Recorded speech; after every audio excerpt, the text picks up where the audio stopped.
기도드리겠습니다. 하나님 아버지, 한 주간도 우리와 함께 하시며 건강 지켜주셔서 감사합니다.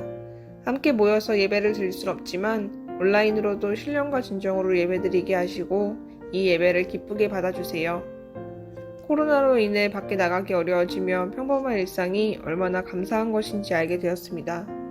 코로나 바이러스를 어서 빨리 종식시켜 주시고 이 상황에 가장 전선에서 애쓰고 있는 사람들의 노고를 알고 감사하게 하여 주세요.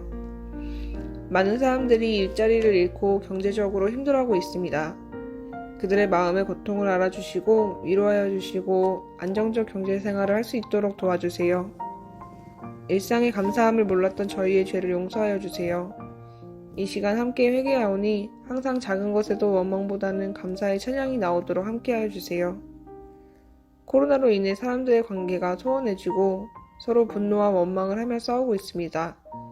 내 이웃을 내 몸과 같이 사랑하라 하신 말씀 기억하며 서로 더 관심 갖고 사랑하게 하여 주세요. 이제는 코로나 전의 세상으로 돌아갈 수 없다고 합니다.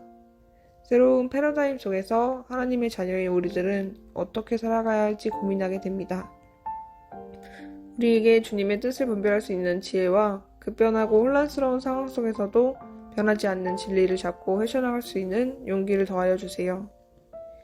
결국 우리가 절대 잃으면 안 되는 것은 사랑인 줄로 압니다. 주님이 허락하신 사랑으로 주변에 힘들고 외로운 자들은 없는지 둘러봐야 될 것 같습니다. 이번 한 주 내 주변에 힘들고 외로운 자들과 함께하는 한 주 되게 하여 주세요. 이제 말씀을 듣습니다. 말씀 가운데 사탄이 틈타 방해하지 않게 우리를 지켜주시고 말씀 전하시는 목사님께 권능 주셔서 하나님의 뜻이 우리에게 그대로 전달되게 하여 주세요. 모이기 힘든 이럴 때 빛송청 공동체가 한마음으로 주님을 알아가게 하여 주세요. 감사합니다. 예수님 이름으로 기도드렸습니다. 아멘.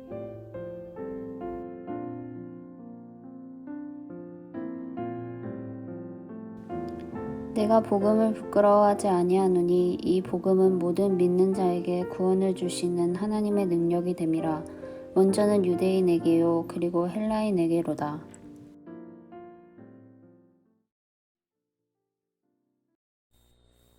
샬롬, 한 주간도 주 안에서 믿음으로 잘 지냈나요? 요즘 시대가 힘든 광야와 같은 그런 고난의 삶이라고 합니다. 그러나 주님의 인도하심을 바라보고 소망 가운데 이겨나갈 수 있다면 주님의 위로와 또 은혜가 함께할 줄로 믿습니다. 오늘 본문 말씀도 지난 시간에 이어서 올바른 복음에 대한 이해에 대한 두 번째 말씀입니다. 여러분은 채권자입니까? 채무자입니까? 존재하는 모든 것은 누군가에 의해서 주어진 것이죠. 더 근본적으로 말하자면 존재 자체가 창조주 하나님에 의해서 이루어진 것입니다. 이 지구는 우주 공간 가운데 떠 있습니다. 그리고 우리는 그 지구에서 숨을 쉬며 발을 딛고 서 있습니다. 이렇게 우리가 살아가는 데 있어서 내가 기여한 것은 눈꼽만도 없습니다. 그런데 우리는 그것을 전혀 생각하지도 않고 감사하지도 않고 살아갈 때가 있습니다. 모두가 다 엄청난 채무자로 살아가는데 우리는 채권자로 살아갑니다. 사실은 빚진 자인데 오히려 빚 받을 것이 있다고 생각하며 살아갑니다. 기독교에 있어서 예수 그리스도의 복음보다 더 중요한 진리는 없습니다. 성경은 바로 우리에게 이 복음의 진리에 대해서 말씀하고 가르쳐주고 있습니다. 그러므로 성도가 부지런히 해야 할 일은 복음에 대한 올바른 이해와 그 복음을 위해서 사는 삶이 되어야 됩니다. 지난 시간에 우리는 잃어버린 복음에 대한 열정, 그것을 회복하자 그 말씀을 드렸습니다. 다시 정리해 보면 왜 우리에게 있어서 복음에 대한 열정이 점점 사라져버리는 것일까요? 첫째는 복음에 대한 축소화입니다. 기독교 역사와 우리의 신앙생활 가운데 복음을 단지 한 개인이 천국 가는 그런 정도로 이해해 왔습니다. 그러나 복음은 내가 구원받아 천국 가는 그 이상을 말하고 더 많은 의미를 가지고 있죠. 두 번째는 우리는 복음을 예수천당, 불신지옥이라고 하는 구호로 인식하고 있습니다. 많은 사람들이 복음을 더 깊이 이해하려고 하지 않습니다. 그렇기 때문에 복음이 철저히 우리 삶에 있어서 분리되어 버렸고 이제는 구호로만 남아있게 되었습니다. 그리고 세 번째는 교회에서 복음에 대해서 가르칠 필요가 없다라고 생각합니다. 이미 다 알고 있기 때문에 설교의 대부분 주제가 세상과 관련된 그런 교훈적이며 실용적 내용이 많이 차지하고 있다는 것이 사실입니다. 복음은 우리에게 있어서 하나님이 주신 가장 큰 선물입니다. 그러면 그 선물의 내용이 무엇일까요? 그것이 바로 우리에게 있어서 구원입니다. 복음은 우리에게 무엇보다도 가장 중요한 메시지가 죄로 인해서 타락한 우리를 구원한다는 하나님의 선포가 담겨져 있습니다. 그러므로 복음 안에 담긴 이 구원의 의미를 우리는 올바르게 이해할 수 있어야 됩니다. 본문 말씀에도 바울은 무엇이라고 우리에게 말씀을 하고 있을까요? 우리 같이 한번 읽어봅니다. 내가 복음을 부끄러워하지 아니하노니 이 복음은 모든 믿는 자에게 구원을 주시는 하나님의 능력이 됨이라. 먼저는 유대인에게요, 그리고 헬라인에게로다. 이것은 복음에 대한 선언적인 메시지입니다. 복음은 우리에게 믿음을 요구하고 그리고 그 복음을 받아들이도록 그렇게 요구하고 있습니다. 그래서 복음은 선포적인 메시지이고 그리고 이 선포적인 메시지를 받아들이는 자에게 있어서 하나님께서 우리에게 구원을 주신다라고 선포하고 있다는 사실입니다. 그러므로 복음은 여러분들에게 있어서 논리적인 설득이 아닙니다. 우리가 복음을 전하는 데 있어서 어려움을 느끼는 이유도 바로 여기에 있습니다. 인간의 지식과 경험으로 그럴싸한 말로 복음을 이해하려고 하는 사람들이 많이 있습니다. 그러나 복음은 모든 죄인들을 향한 선포입니다. 하나님께서 우리에게 베푸신 은혜를 믿음으로 받아들이면 구원을 주시겠다라는 선언입니다. 여기에 우리의 의지와 노력, 행위가 절대로 영향을 미치지 않습니다. 그러므로 복음은 내가 그것을 받아들이는 믿음의 문제입니다. 우리는 믿음으로 선포된 복음을 받아들일 수 있습니다. 복음만이 죄인을 구원할 수 있다는 것이죠. 다른 것은 없습니다. 오늘날 종교다원주의라고 하는 이상한 사상들이 우리의 복음을 위협합니다. 그 뿌리는 모든 종교는 본질적으로 다 하나라고 봅니다. 기독교는 세상 종교 가운데 하나이기 때문에 기독교가 아닌 다른 종교에도 나름대로 구원의 길이 있다라고 그렇게 말을 합니다.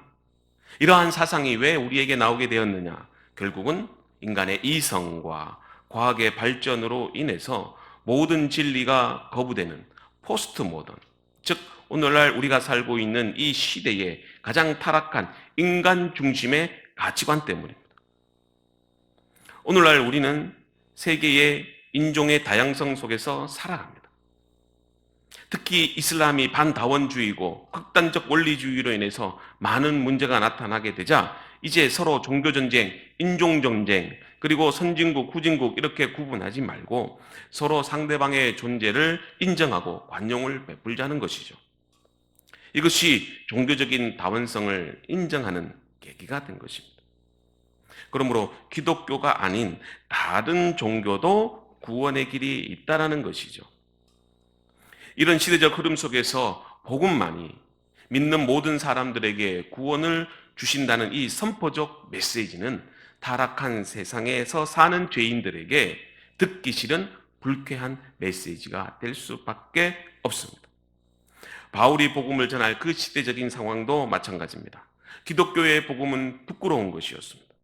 바울 자신도 뭐라고 표현합니까? 내가 복음을 부끄러워하지 아니하노니 그렇게 말을 합니다. 이 말은 복음을 알기 전에는 부끄러운 것이었다라고 고백하는 것입니다. 로마 제국에서 찬란한 제국과 화려한 문화, 뛰어난 민족성을 중심으로 하는 이 로마 제국의 이 영광을 유지시켜주는 존재들이 바로 로마의 신들이라고 믿었습니다. 그렇기 때문에 대부분 권력과 부를 가진 로마의 시민권자들은 그러한 황제를 중심으로 로마의 신들을 섬기는 것을 아주 자랑스러워했습니다. 그러니 당시 로마의 속국의 한 종교에 지나지 않았던 이 기독교는 당연히 천대받고 멸시받는 평민들이나 노예들이 믿는 천박한 종교로 인식이 되었습니다. 특히 로마인들은 저주받은 십자가에서 죽은 예수 그리스도를 통해 나타난 복음은 더 이상 복음이 될 수 없었습니다. 이것은 오늘날에도 동일하게 나타납니다. 복음이 부끄러울 때가 있다는 것이죠. 이것은 천박한 종교 평민들이나 노예들이 믿는 저주받은 종교이기 때문에 아니라 반대로 부와 권력, 정치와 종교의 결합, 변질된 신앙, 이것이 원인이 되었기 때문에 그렇습니다.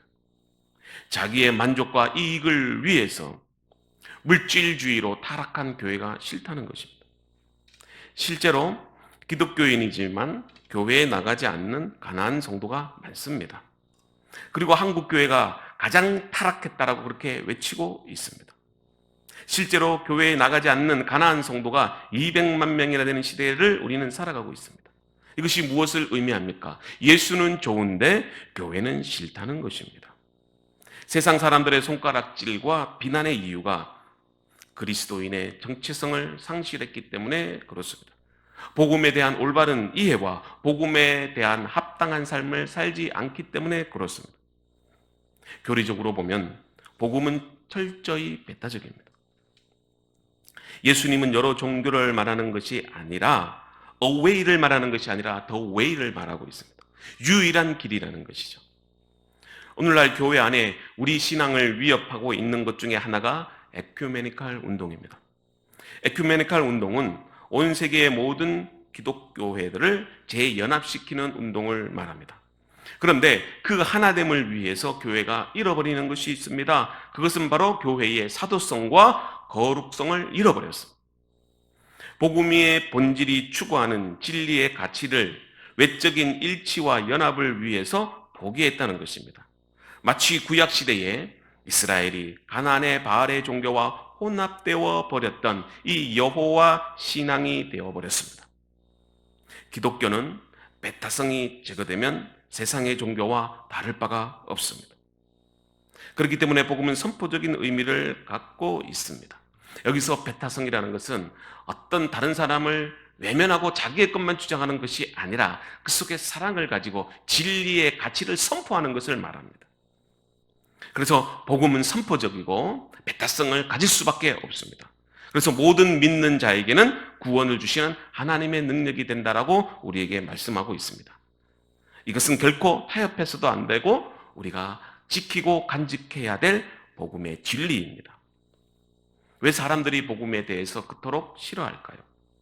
그 이유는 인간 스스로가 죄인이라는 사실을 선포하고 있기 때문에 그렇습니다. 그렇기 때문에 이 복음은 우리에게 있어서 회개와 믿음을 요구합니다.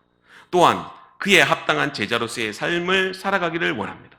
이것은 자기를 부인할 만큼 자기의 모든 것을 포기해야 하는 자기 희생이 따라오기 때문에 사람들이 배척하고 싫어하는 것입니다. 마치 예수님과 부자 청년의 대화를 보면 우리는 알 수 있습니다. 오늘날 기독교와 성도는 너무 많은 것을 소유하고 누려왔기 때문에 십자가를 질 만큼 내 것을 포기할 만큼 그 고통이 따르는 그 길을 기꺼이 가지 않으려고 많은 사람들이 생각합니다. 오히려 반대로 타락한 중세 교회와 같은 그런 부와 권력, 기득권에 기대어 살려고 합니다. 바울은 복음도 제자들에게 따르는 철저한 그리스도인의 삶을 요구합니다. 또한 세상에서 구별된 삶을 살라고 우리에게 말씀하고 있습니다. 복음은 단지 입으로 믿음을 고백하는 것으로만 구원의 확실한 증거가 될 수 없다는 것을 우리에게 가르쳐주고 있습니다. 구원의 증거는 순종하는 그 믿음의 삶의 예배로 나타납니다. 예수님의 경고를 우리는 잊지 말아야 됩니다. 열매가 없는, 행함이 없는 믿음은 죽은 믿음입니다. 우리가 로마서 1장 16절을 다시 한번 읽어봅니다. 여기 보면 내가 복음을 부끄러워하지 아니하노니 이 복음은 모든 믿는 자에게 구원을 주시는 하나님의 능력이 됩니다. 복음은 결국 우리를 구원하시는 하나님의 능력이 된다는 사실입니다. 우리가 죄에서 구원받고 하나님의 자녀로서 거룩해지는 것, 그것이 바로 하나님의 능력입니다. 많은 성도들이 하나님의 능력을 초자연적으로 행하시는 그런 기적과 이적 정도로 생각을 합니다. 물론 성경에는 그런 이적과 기적이 많이 나옵니다. 그러나 이것은 복음의 내용이지 복음의 본질이 아닙니다. 그러나 다분히 그런 기대와 꿈을 가지고 살아가는 사람들이 많이 있습니다. 예를 들면 귀신이 떠나가고 산과 바다가 옮겨지고 만나와 메추라기 같은 사건들이 나타날 때를 우리는 생각합니다. 이런 일들이 우리의 삶에 일어나기를 원합니다. 우리가 많이 하는 간증도 그렇지요. 공부 못하는 아이가 하나님의 능력으로 서울대 가게 된 것, 내가 좋은 곳에 취직하게 된 것, 병으로 고통받는 사람이 능력으로 살게 되었고 가난했는데 이제는 부자가 되었다는 그런 간증을 많이 듣습니다. 물론 그것 자체가 나쁘다는 말이 아닙니다. 모든 잘못의 시작은 의미보다는 결과의 목적을 두고 신앙생활을 하는 것이 나쁘다는 것입니다. 그리고 이런 것들이 하나님의 능력의 전부로 생각해서는 안 된다는 것을 말씀드리는 겁니다. 우리에게 있어서 가장 큰 능력이란 무엇입니까? 그것은 죄인을 위해서 독생자를 보내주시고 십자가에 죽게 하심으로 우리를 죄에서 구원해 주셨다는 그 사실이 가장 큰 하나님의 능력입니다. 기적 중에 기적은 내가 도저히 변화될 것 같지 않은데, 내가 하나님 없이도 살 수 있을 것 같은데, 무신론자인 내가 예수 믿었다는 것이고 내 남편이, 자녀들이, 그리고 이웃들이 예수 그리스도를 믿고 거듭나 새로운 인생으로 살아가는 것, 이것이 가장 큰 귀한 은혜이고 간증이며 복음의 능력인 것입니다. 그래서 저는 이 찬송을 좋아합니다. 피아 시너지가 부른 찬송인데 우리 한번 들어볼까요?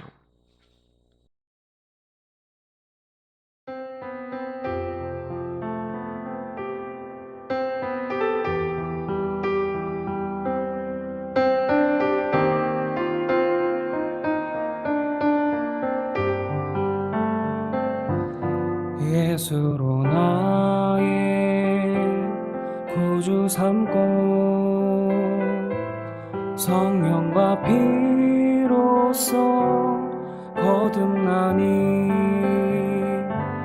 이 세상에서 내 영혼이 하늘의 영광 누리로다.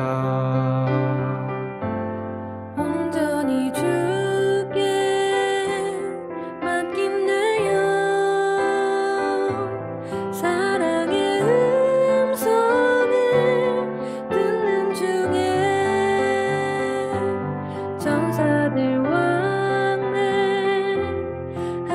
것과 하늘의 영광 보리로다. 이것이 나의 간증이요, 이것이 나의 찬송일세. 나 사는 동안 끊임없이 구주를 찬송하리로다.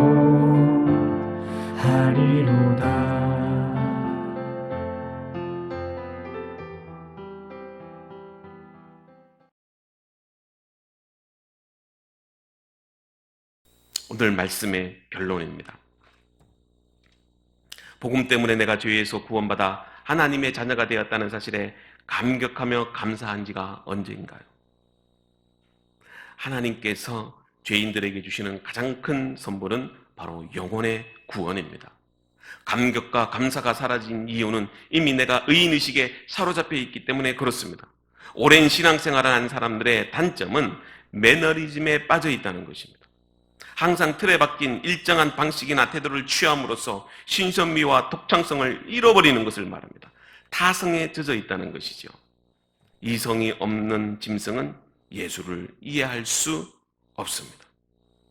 진정으로 회개치 않고 변화가 없이 날마다 교리만 외치고 있다면 우리는 영적인 소경과 귀머거리입니다.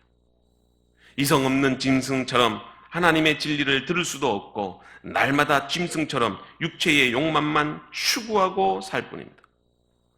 구원은 정죄함의 구원, 죄의 권세에서의 구원, 죄의 현실에서의 온전한 구원을 말합니다. 무엇보다도 성화의 삶으로 여러분들의 구원을 증명하셔야 됩니다. 성화 없는 구원받은 복음은 왜곡된 것입니다. 우리에게 가장 큰 복음의 축복은 죄인을 구원하신다는 것입니다. 이것이 바로 하나님의 능력입니다. 오늘도 이런 하나님의 능력 가운데 승리하는 저와 여러분들이 되기를 주님의 이름으로 축복합니다. 하나님 아버지, 복음이 왜곡되어져 가고 외면당하는 시대 속에서 한국교회와 그리스도인들이 회개할 것이 없다면 다시 한번 복음을 통해서 회개케 하시고 무너져가는 교회와 성도들을 살려 주시옵소서. 삶의 편리성과 물질주의 그리고 인간 휴머니즘의 발전 속에서 때로는 복음이 부끄럽고 어리석은 것으로 여겨질 때가 있습니다. 진리의 빛이 사라져갈 때 가장 먼저 교회와 그리스도인이 타락의 길로 가는 것을 보게 됩니다. 겉은 화려하고 성장하는데 내면의 영적 부패와 타락이 암덩어리처럼 퍼져 있습니다. 복음은 우리에게 구원을 주신 하나님의 능력인데 이것보다 소중한 것이 없는데 우리는 이러한 복음의 소중함을 깨닫지 못했습니다. 주님, 우리 빛과 소금 교회의 청년들이 다시 복음으로 돌아가게 하시고 잃어버린 복음의 능력을 회복시켜 주시옵소서. 믿음으로 사는 삶, 거룩한 삶, 하나님을 사랑하고 이웃을 사랑하는 우리의 모습이 없음을 다시 한번 고백합니다. 오늘 말씀을 통해서 다시 복음 앞에 엎드리게 하시고 주님의 십자가로 새로운 생명을 주시옵소서. 오직 의인은 믿음으로 살리라. 이 복음의 진리의 메시지가 죽어가는 교회와 우리를 살리시며 주님의 은혜가 주의 보좌로부터 생수로 흘러 넘치게 하여 주시옵소서. 힘들고 어려울 때마다 주의 말씀 의지하여 소망을 얻게 하시고 복음만이 우리에게 생명과 기쁨을 준다는 사실을 깨닫고 믿음으로 사는 복된 삶이 되게 하여 주시옵소서. 예수님의 이름으로 감사하며 기도드리옵나이다. 아멘. 안녕하세요. 2020년도 9월 13일 비수처 광고를 맡게 된 손주찬입니다. 먼저 청년복표 읽고 시작하도록 하겠습니다. 시작. Let's start over. 다시 시작하자. 네, 다음은 이달의 말씀입니다. 제가 읽도록 하겠습니다. 모든 은혜의 하나님 곧 그리스도 안에서 너희를 부르사 자기의 영원한 영광에 들어가게 하시니가 잠깐 고난을 받은 너희를 친히 온전케 하시며 굳게 하시며 강하게 하시며 터를 견고케 하시리라. 베드로전서 5장 10절 말씀입니다. 아멘. 다음은 9월 이달의 찬양 선한 능력으로 나무인의 찬양입니다. 여러분들 많은 은혜 누리시길 바랍니다. 다음은 청년부 카카오톡 채널 광고입니다.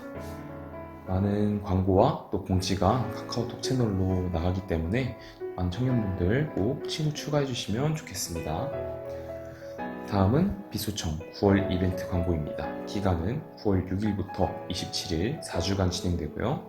내용은 청년부 설교 본문 말씀을 필사하고 또 기도 제목을 적은 후에 보내주시면 됩니다. 지출 기한은 수요일 23시 59분까지고요. 청년부 카카오톡 채널 1대1 채팅방으로 보내주시면 감사드리겠습니다.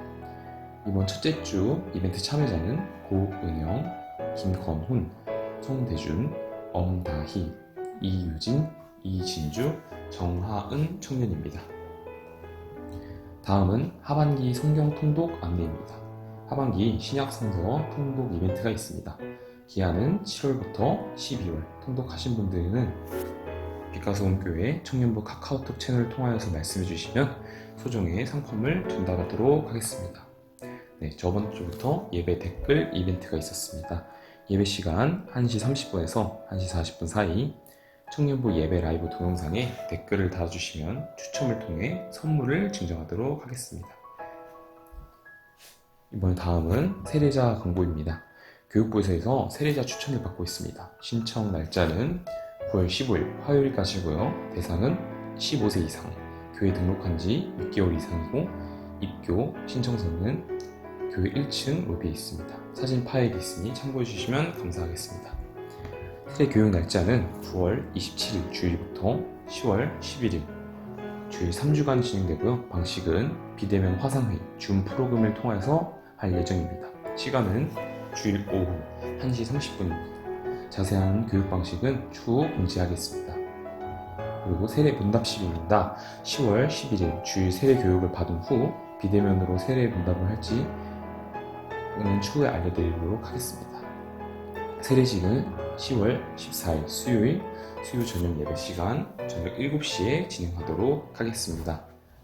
다음 광고는 군 입대하는 청년 광고입니다. 이혜준 청년, 일시는 9월 14일 월요일 날 입대를 하게 되고요. 장소는 논산 훈련소입니다. 군대를 입대하는 청년 많은 위로와 또 축복의 말씀 또 연락 부탁드립니다. 다음은 결혼 광고입니다. 김현애 청년이고요. 일시는 9월 19일 토요일 오후 3시 30분에 결혼식이 있고요. 장소는 제이그랜 하우스입니다. 또한 군 입대 청년과 마찬가지로 결혼하시는 청년에게도 많은 축복의 말씀 전달해 주시면 감사하겠습니다. 이상으로 광고 마치도록 하겠습니다. 감사합니다. 돌려 돌림판.